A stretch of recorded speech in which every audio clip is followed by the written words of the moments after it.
Assalamualaikum warahmatullahi wabarakatuh. Alhamdulillahi rabbil alamin. Nahmaduhu wa nasta'inuhu wa nastaghfiruh.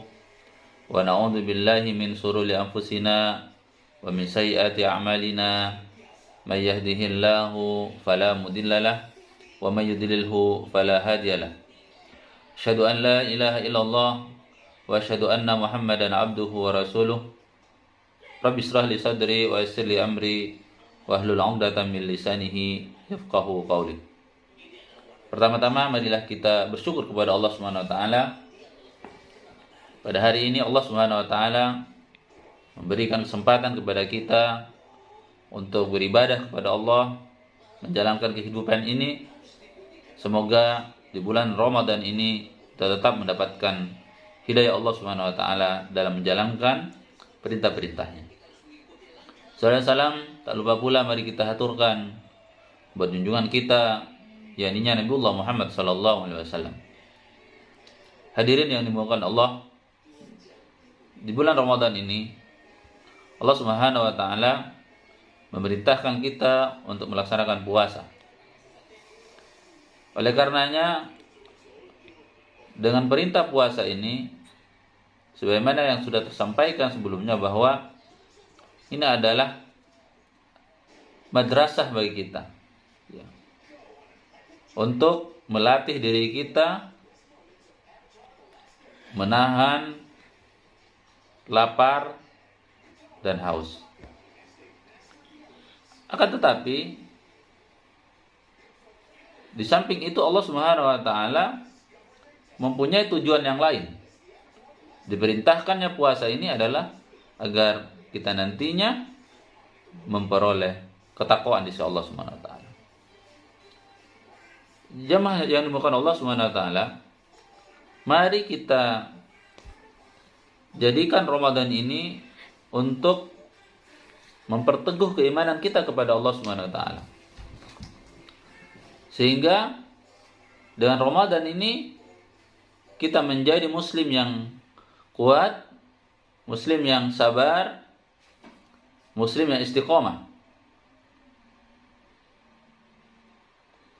Kita sebagai seorang muslim di dalam melaksanakan puasa ini, agar puasa kita mendapatkan nilai di sisi Allah, mendapatkan balasan yang sempurna di sisi Allah Subhanahu wa taala, maka kita harus dapat menjauhi hal-hal yang dapat merugikan diri kita di dalam melaksanakan puasa ini.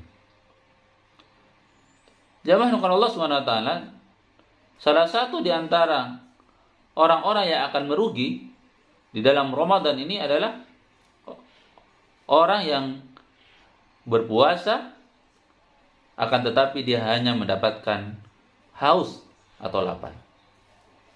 Sebagaimana yang dikatakan di dalam sabda Rasulullah SAW, betapa banyak orang yang berpuasa namun dia tidak dapat mendapatkan dari puasanya tersebut kecuali rasa haus dan lapar.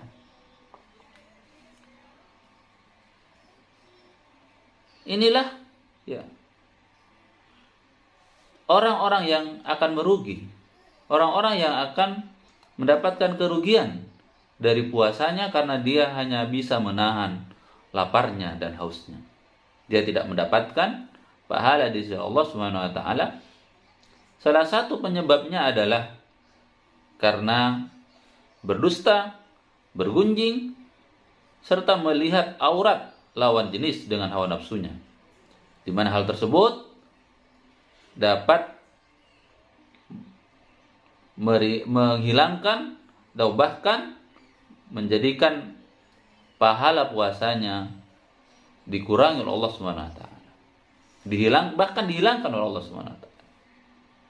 Itu yang pertama, orang yang akan mendapatkan kerugian ketika dia berpuasa. Dan yang kedua adalah orang yang tidak mengikuti tarawih sampai akhir.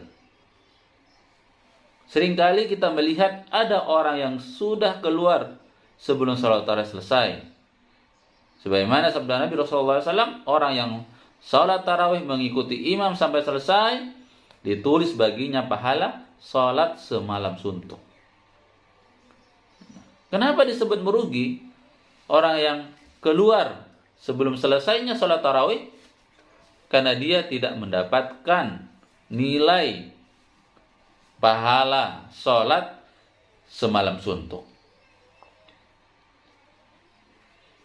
Dan yang ketiga adalah orang yang akan merugi adalah orang yang jarang membaca Al-Quran di bulan suci Ramadan. Sebagaimana Rasulullah SAW menjelaskan di dalam hadisnya bahwa barang siapa yang membaca satu huruf dari Al-Quran, maka baginya satu kebaikan, dan satu kebaikan itu dilipat gandakan dengan 10 pahala. Alif lam mim, kata Rasulullah, itu bukan satu huruf, tetapi dia adalah 3 huruf. Alif 1 huruf, lam 1 huruf, dan mim 1 huruf. Semua itu mendapatkan ganjaran dan pahala di sisi Allah Subhanahu wa taala. Selanjutnya orang yang merugi adalah orang yang tidak menjaga sholatnya. Karena apa? Rasulullah mengatakan, as-salatu imaduddin. Salat itu adalah tiang agama bagi umat Islam. Ibarat satu bangunan, ketika tiangnya tidak ada, ketika tiangnya tidak kokoh, maka rumah itu akan hancur, akan roboh. Nah, tentunya bulan Ramadan ini sebagaimana menjadi madrasah, menjadi tempat kita untuk belajar, tempat kita untuk menjadikan sholat itu sebagai satu upaya untuk menjaga keistiqomahan kita.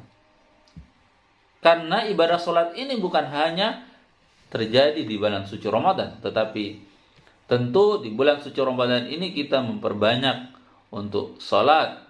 Ada sholat tarawih, ada sholat qiyamul lail, dan sholat-sholat sunnah dan yang lainnya, bahkan ditambah dengan sholat wajib yang biasa kita lakukan. Tapi bagi orang yang tidak menjaga sholatnya, lalai di dalam sholatnya, maka tentu mereka akan termasuk orang-orang yang merugi. Demikianlah apa yang saya sampaikan. Semoga bermanfaat untuk pribadi saya dan kepada kaum muslimin secara umum. Wallahu a'lam bishawab. Assalamualaikum warahmatullahi wabarakatuh.